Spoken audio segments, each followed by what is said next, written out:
नमस्कार, मैं आपका दोस्त रोहित आपका बहुत बहुत स्वागत करता हूं आपके अपने चैनल रिटेल ज्ञान पर। जैसा कि मैंने पिछले वीडियो में आपको बताया था कि ये इसका सेकंड पार्ट होगा और किसानों से जुड़ा हुआ है, तो ये वीडियो पूरा ज़रूर देखिएगा। इसमें मैं पूरा आपको बताऊंगा किसान के खेत से लेके आपके घरों तक फल और सब्जियों के दाम कैसे बढ़ते हैं, कैसे 80 रुपये किलो वाली सब्जी आपको 80 रुपये की पड़ती है लेकिन किसान को केवल 20 रुपये की पड़ती है।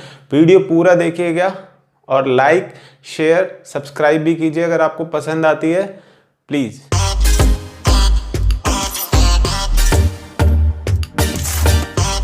नाइन्टी 95% से भी ज़्यादा लोगों को पूरा प्रोसेस नहीं पता होगा। वीडियो थोड़ा लंबा होगा लेकिन देखिए ज़रूर। एक छोटा किसान होता है, एक बड़ा किसान होता है और एक व्यापारी होता है उस गांव के अंदर। छोटा किसान जिसके पास 1 बीघा से लेके 5 बीघा तक ज़मीन हो सकती है, एक बड़ा किसान जिसके पास 5 बीघा से लेके 25 बीघा, 50 बीघा, 100 बीघा, 200 बीघा तक ज़मीन हो सकती है, एक व्यापारी जो आसपास के 20-25 गांवों में रहता है, उसके पास सभी किसानों के नंबर होते हैं। वो घूमता रहता है और देखता रहता है कि किस किस किसान ने क्या क्या उगाया है, और जैसे ही कटाई का समय आता है तो वो उन किसानों के पास पैसे लेके पहुंचता है और उनको दाम देता है, उनसे फल और सब्जियां सब खरीद लेता है। और ऐसा करके वो एक अपने गांव से, हर गांव से 20, 25, 30, 50 किलोमीटर पे एक छोटी मंडी ज़रूर होगी जिसको APMC चलाता है। APMC क्या है? एग्रीकल्चर प्रोड्यूस मार्केट कमेटी, जो कि गवर्नमेंट की बनाई हुई है और गवर्नमेंट ही इसको चलाती है। ठीक है, तो गवर्नमेंट जब इसको चला रही है तो आप गवर्नमेंट इसमें टैक्स भी लेती है, मंडी टैक्स जिसको बोला जाता है। ठीक है, तो आपको क्या समझना है, एक बेसिक प्रोसेस समझना है कि आप तक वो कैसे सामान पहुंचता है और किसान को उसका कितना पैसा मिलता है। ये मेरा क्वेश्चन है, पूरा वीडियो इसी के ऊपर घूम करके आएगा। तो मैं आपको स्टेप बाय स्टेप सिखाता हूँ कि कैसे वो होता है और क्या क्या उसमें बिचौलिए हैं और कैसे वो काम किया जाता है। एक छोटा किसान जिसके पास नहीं है कन्वेंस, नहीं है उसके पास ट्रक का, क्योंकि एक 5 बीघा ज़मीन में 5 बोरा 10 बोरा से ज़्यादा नहीं उगा सकता। एक ग्रीन पीस में मटर का ले लेता हूँ, एक आलू का ले लेता हूँ, एक प्याज का ले लेता हूँ, बहुत ज़्यादा नहीं उगा सकता। उसको अपना कॉस्ट बचाना है तो वो ट्रक हायर नहीं करेगा, क्योंकि उसके घर से 50 या 100 किलोमीटर की दूरी पर एक मंडी है छोटी जहाँ पर वो अपना सामान बेच सकता है। दूसरा, उसको उस मंडी के भी व्यापारियों का, आड़तियों का या सेलर्स का नंबर नहीं होता है और उसके पास वो नेटवर्क नहीं होता है जिससे वो इन्फॉर्मेशन ले सके कि मार्केट में आजकल क्या प्राइस चल रहा है। अगर किसान को यही पता चल जाए कि क्या प्राइस चल रहा है तो वो अपने सामान का सही प्राइस लगा सकता है और उसको कुछ फ़ायदा भी मिल सकता है, लेकिन उसको नॉलेज ही नहीं है। अब बड़ा किसान जिसके पास 25 बीघा ज़मीन है, 50 बीघा ज़मीन है, शायद वो ट्रक हायर करके किसी मंडी में जा सकता है और सामान बेच सकता है, क्योंकि उसका कन्वेंस कॉस्ट निकाल लेगा। क्योंकि ट्रक वाला तो 10 बोरी होगा तो भी 500 रुपये या 1000 रुपये लेगा अपना चार्ज। अगर उसमें 100 बोरी की कैपेसिटी है, 100 बोरी निकलता है तो भी उसका कन्वेंस चार्ज उतना ही रहेगा। तो कॉस्ट कन्वेंस का भी जोड़ा जाता है। अब वो बड़ा किसान लेकर के पहुंचता है, उसके साथ भी एक चैलेंज है।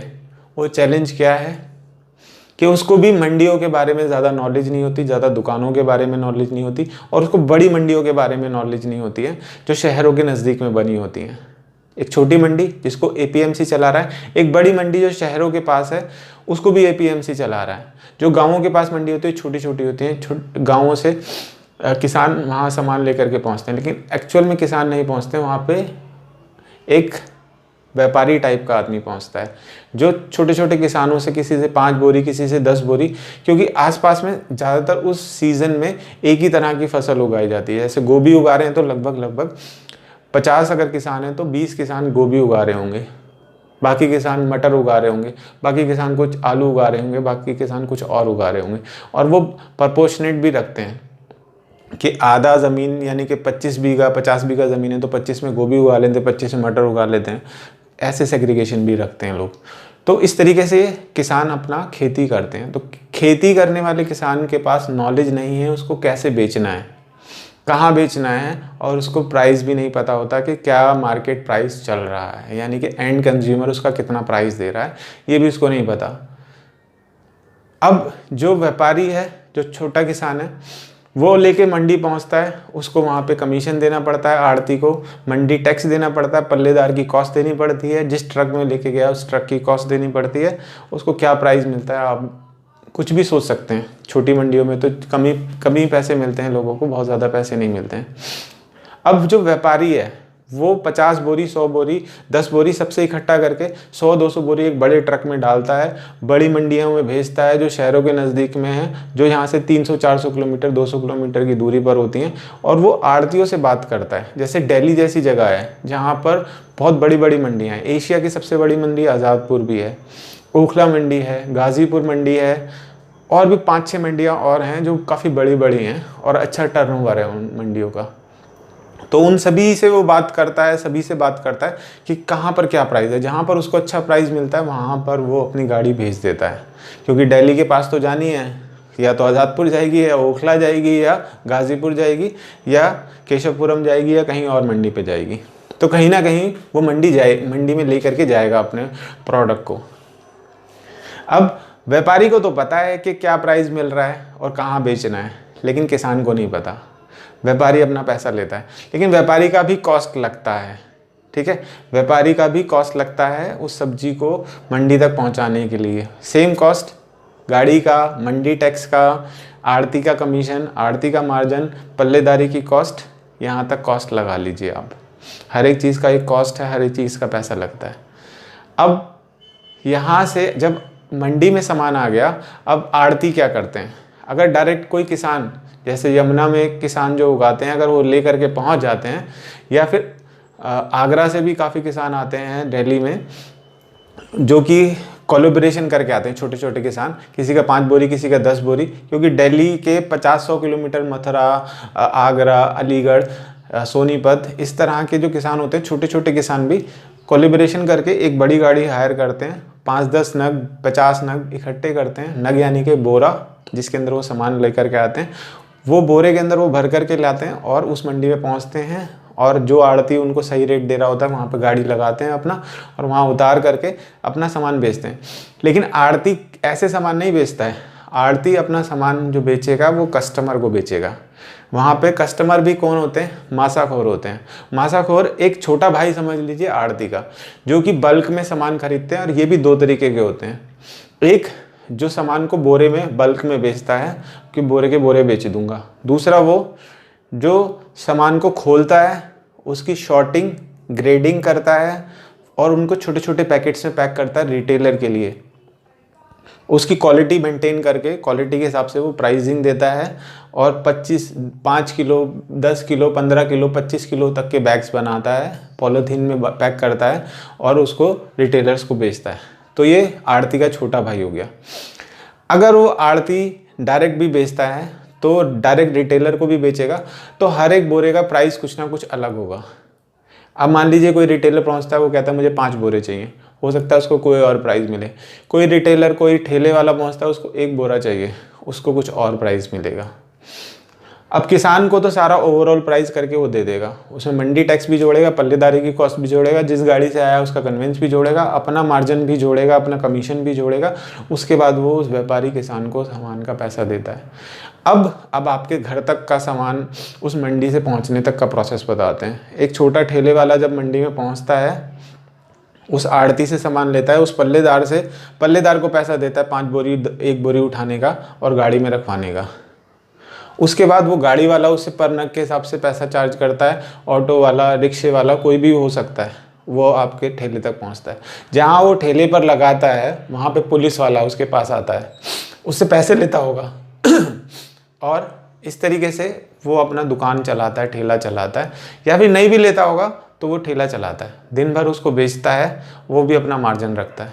तो मैं आपको बता दूं, 20 रुपये किलो अगर किसान को मिल रहा है किसी सब्जी का, तो आप उसका 80 रुपये किलो पे करते हैं, यानी कि 60 रुपया इस पूरे प्रोसेस में लग जाता है, जिसमें मंडी का टैक्स, कन्वेंस, गाड़ियों का कन्वेंस, आपका पल्लेदार का खर्चा, आपका आड़ती का मार्जिन, आपका मासाखोर का मार्जिन, आपका रिटेलर का मार्जिन, रिटेलर का कन्वेंस, रिटेलर का पल्लेदारी का कॉस्ट, प्लस वेस्टेज। क्योंकि सब फल और सब्जियों का एक नियम है, या तो आप उसे बेच दो, नहीं तो वो आपको बेच देगी, क्योंकि ये बहुत जल्दी ख़राब होती हैं और इसको बेचना बहुत ज़्यादा ज़रूरी हो जाता है। अगर नहीं बेचेंगे तो सारा पैसा ज़ीरो हो जाएगा।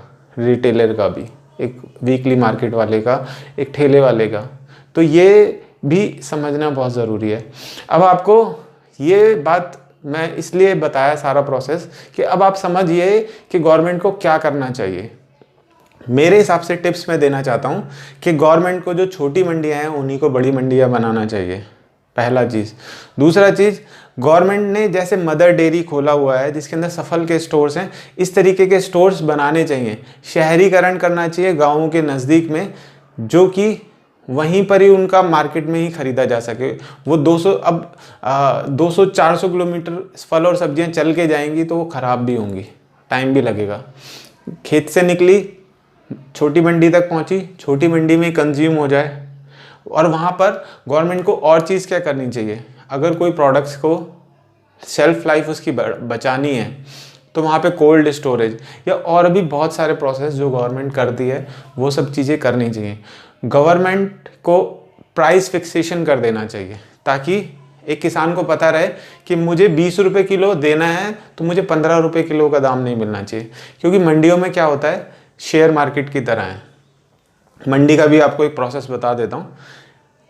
मंडी में जो सामान बिकता है वो शेयर मार्केट के तरीके से बिकता है। यानी कि अगर वहाँ पर एक फिक्स कर लेते हैं 10 गाड़ियाँ अगर आ सकती हैं और एक गाड़ी में 100 बोरे होते हैं, यानी कि 1000 बोरे आलू के पहुँचते हैं, तो आलू का प्राइस मान लीजिए 20 रुपये किलो मंडी में बिक रहा है।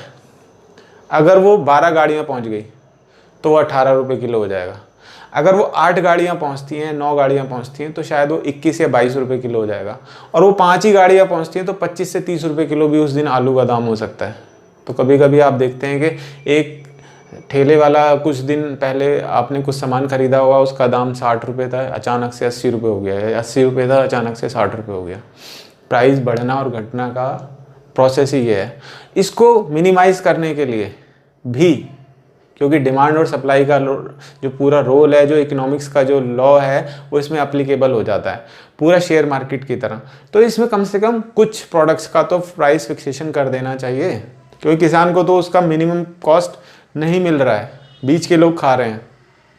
अब आड़ती 2-3 तरीके से चालाकी करता है। क्या चालाकी करता है, अगर वो 100 बोरे मंगाता है किसी व्यापारी से, किसी किसान से, तो वो मंडी में भी 50, 60, 70, 80 बोरे लिखवाता है, 20-25 बोरे का टैक्स वो भी खा जाता है।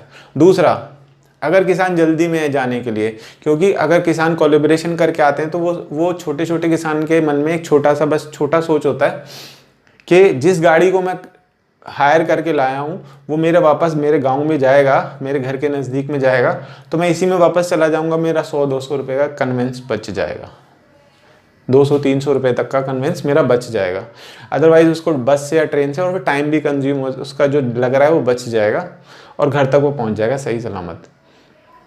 तो आड़ती इस चीज़ का फ़ायदा उठाते हैं। आड़ती क्या करते हैं कि तीसरा कोई बंदा अपना ही आदमी खड़ा कर देते हैं जो उसका सारा सामान खरीद लेते हैं सस्ते दामों पर, फिर बाद में उसको आराम से महंगा करके बेचते हैं। तो आड़ती यहाँ पर खेलते हैं, आड़ती गवर्नमेंट से भी खेलते हैं। तो ये क्यों प्रोसेस है ऐसा, इस प्रोसेस को सही होना चाहिए। कम से कम प्राइस फिक्सेशन तो कर दिया जाए। कम से कम जो कमोडिटी है, एक टमाटर है, प्राइस बढ़े घटे, कोई भी फल सब्जियां आए जाएं, तो कम से कम उस टाइम पीरियड के लिए कुछ प्राइस फिक्सेशन कर दिया जाए, जिससे कंज्यूमर, जो हम लोग लास्ट कंज्यूमर हैं, वो जब हम खरीदते हैं तो हमें भी ये रहे कि यार इस मंथ में ये सीजनल आइटम है, इसका प्राइस ये है, सीज़न ऑफ हो रहा है तो प्राइस बढ़ गया, समझ में आता है। लेकिन पर्टिकुलर 2 महीने के टाइम में, ये सीज़न में, तो इसका प्राइस ये रहेगा।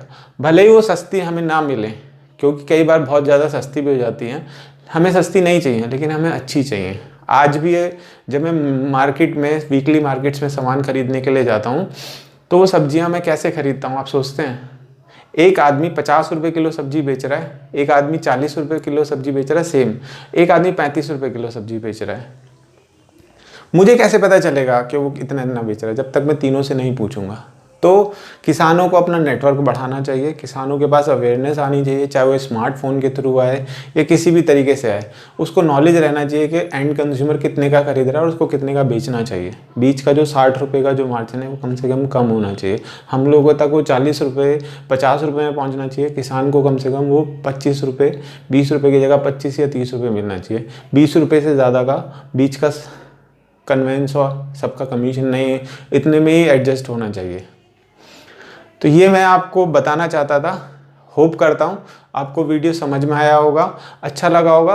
और इसी किसान से जुड़े हुए कुछ और चीज़ें हैं, मंडी से जुड़े हुए कुछ और चीज़ें हैं, APMC से जुड़ी हुई कुछ और चीज़ें हैं, जिसके वीडियो फ्यूचर में मैं आपको दूंगा। पूरा डिटेल में समझाने की कोशिश करूंगा छोटी छोटी बारीकियों को। सलाम, नमस्ते, सत श्री